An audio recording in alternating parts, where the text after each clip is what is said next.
Have you ever been wanting to go to bed and you tell your smart device to turn off and then all of a sudden it suddenly dropped off the network?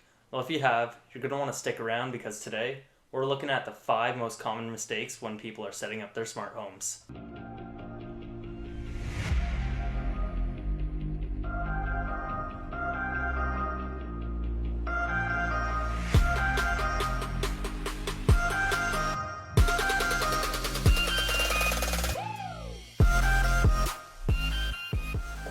The first thing on the list involves your smartphone.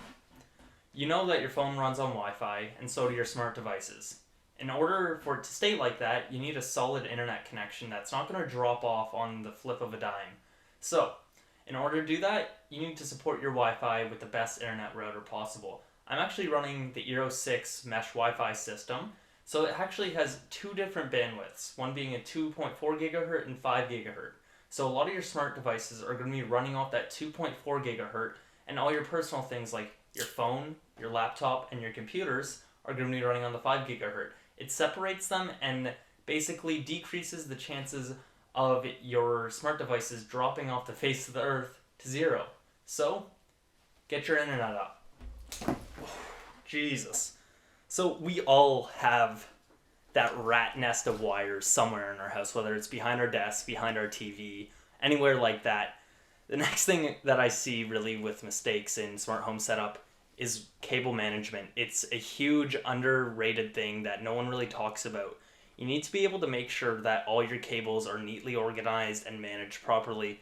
If they're not, it's going to be an absolute nightmare when you're switching things out or even just trying to move things around. It's just, you got to make sure that your cables are wrapped up properly and not in a rat's nest like this. Speaking of cables, the next thing that we really see when it comes to mistakes in smart home setup is that people tend to not have a full understanding of how the wiring in their house works. So this is really important when you want to install smart switches because you're going to need to switch out your old non-smart device and plug it into the wall. And this takes a little bit of electrical knowledge. It's not too hard, so it's nothing that a quick Google search can't help you find, but it is definitely important because at the end of the day, you don't want to be shocking yourself just trying to install a smart switch. The fourth thing that I see with mistakes in your smart home setup involves this guy or this gal. So it's your smart hub. So I'm running an Alexa right now. However, a lot of people are running maybe Apple HomeKit or whatever, or Google. And some devices, they don't operate with that system. So you have to make sure when buying smart devices, it works with the hub that you have. If not, you're going to be wasting upwards of $50 to all the way up to maybe $500. So you got to be careful when selecting your smart devices. And the fifth and final mistake that I usually see isn't necessarily a mistake, but a lack of knowledge. I see a lot of people not utilizing their hubs to their full advantage. I know Alexa has a lot of routines you can implement, like for this office right here, if I say the command, shut it down, everything shuts off from the lights to the monitor. And I feel like a lot of people don't necessarily know this, or they just don't want to use it. It's really easy to set up and it will make your life a lot easier.